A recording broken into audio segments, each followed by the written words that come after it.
They worked 40 years. They saved. They sacrificed. They did everything right. And then, in retirement, they looked back at their spending and felt sick. Not because they didn't have enough money, but because of what they spent it on. Here's something nobody tells you when you're young and earning. The things that feel like smart purchases in the moment are often the things that haunt you the most later. Retirees, people who've actually lived the full arc, they see it clearly now. And what they regret isn't what you'd expect. It's not the vacations. It's not the dinners out.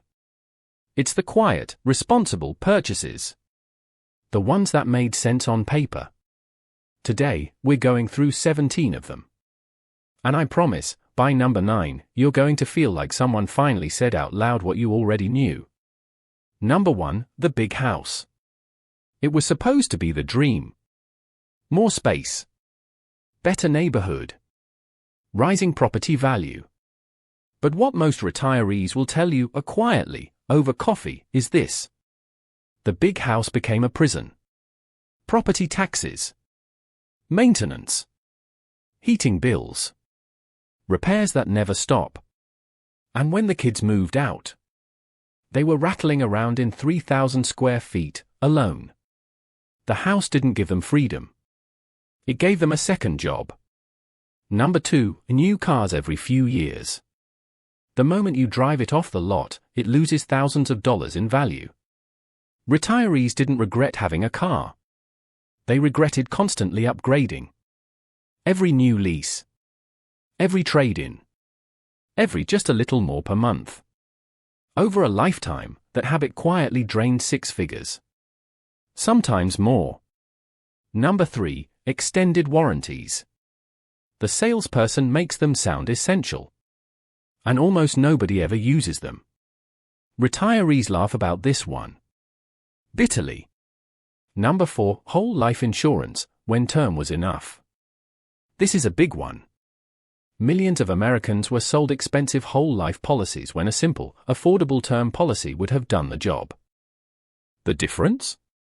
Sometimes hundreds of dollars a month, for decades. That money, invested instead, could have been life-changing. But here's where it gets worse. Most people didn't even understand what they were paying for. They just trusted the salesperson. Number 5, timeshares. If there's one purchase that shows up on every retiree regret list, it's this. Timeshares are nearly impossible to sell. Fees go up every year. And the dream vacations turned into obligations. More than 85% of timeshare owners wish they had never bought one. That's not a warning. That's a verdict. Number 6, luxury upgrades they barely used. The premium appliance package. The custom flooring. The smart home system that nobody figured out how to use. Not all upgrades are bad. But retirees consistently say they overinvested in things. And underinvested in experiences. Number 7, boats and recreational vehicles. There's an old saying. The 2 happiest days of a boat owner's life are the day they buy it and the day they sell it. Retirees know exactly what that means. The storage fees. The maintenance. The insurance. And the boat that got used maybe 4 times a year. Number 8, college for kids before securing their own retirement. This one hits different. So many retirees prioritized paying their kids full college tuition, sometimes taking on debt, sometimes gutting their retirement savings. And the painful truth? Your kids can get loans for college. You cannot get a loan for retirement. If you're still watching, this next part changes everything. Here's what nobody in the financial world wants to admit. Most of these purchases? They weren't impulse buys. They weren't reckless. They were socially encouraged. The big house, that was the American dream. The new car, that was treating yourself. The whole life policy, that was being responsible. The real regret isn't about things. It's about pressure. The invisible pressure to perform a version of success that was never actually yours. Retirees didn't just waste money on stuff. They spent decades performing wealth instead of building it. And the system, the ads, the culture, the neighbors, the salespeople, it was all designed to keep you buying, not to keep you free. Number 9, keeping up with the Joneses, the habit itself. This isn't a product. It's a pattern. Retirees say the single most expensive thing they ever bought was the need to look successful. The upgraded kitchen nobody asked for. The luxury car for the school pickup line. The designer clothes for the office. When you strip away the performance, what's actually left? Number 10, too much house stuffs, furniture they didn't need. Americans spend billions on furniture and decor every year. Retirees downsizing have one common experience.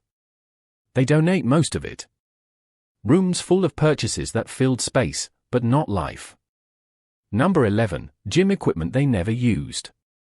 The stationary bike. The rowing machine. The home gym setup. The idea was great. The execution? A very expensive coat hanger. Studies show most home gym equipment gets abandoned within 3 months. Number 12 are subscriptions they forgot about. This one is still happening to most people watching this right now. Streaming services. App subscriptions. Memberships. Monthly boxes. The average American pays for 4 to 6 subscriptions they don't actively use. Small amounts. But over years? Thousands of dollars. Number 13, buying new instead of used. Retirees are very honest about this one. There is almost nothing you need to buy brand new. Cars, furniture, tools, electronics, the used market is massive and the savings are real. The new premium rarely delivers new value. It just delivers a new smell. Number 14, financial products with high fees. Here's one that quietly destroys wealth for decades. High-fee investment products. A 1% annual fee sounds tiny. Over 30 years on a growing portfolio? It can cost you tens of thousands, sometimes over $100,000, in lost returns. The fees are small. The damage is enormous. And the financial industry counts on you not doing the math. Number 15, renovations before selling a home. The idea, fix it up to get more money when you sell. The reality, most renovations return less than you put in. A $40,000 kitchen remodel might add $20,000 to the sale price. Retirees who did it say they would have just sold as is. Number 16, stuff for hobbies they abandoned. The golf clubs. The photography gear. The painting supplies. There's nothing wrong with exploring hobbies. But retirees consistently say they went all in before they knew they'd stick with it. Start small. Scale up only if it lasts. Number 17, time they can't buy back. This last one isn't a product. But it's the one that hurts the most. The overtime hours taken to fund purchases they didn't need. The weekends lost to maintaining stuff that didn't matter. The years spent in jobs they hated, to afford a lifestyle that wasn't really making them happy. You can't put a price on time. But you can look back and see exactly how much of yours was traded away. For things sitting in storage. Retirees don't regret living. They regret performing. The 2 things they wish they had done differently. 1. Spend less on appearances. More on experiences and people. 2. Start asking why before every major purchase. Not can I afford this? But will this actually make my life better? Because the truth is, most of the things on this list didn't. They just looked good at the time. Don't wait until retirement to figure that out.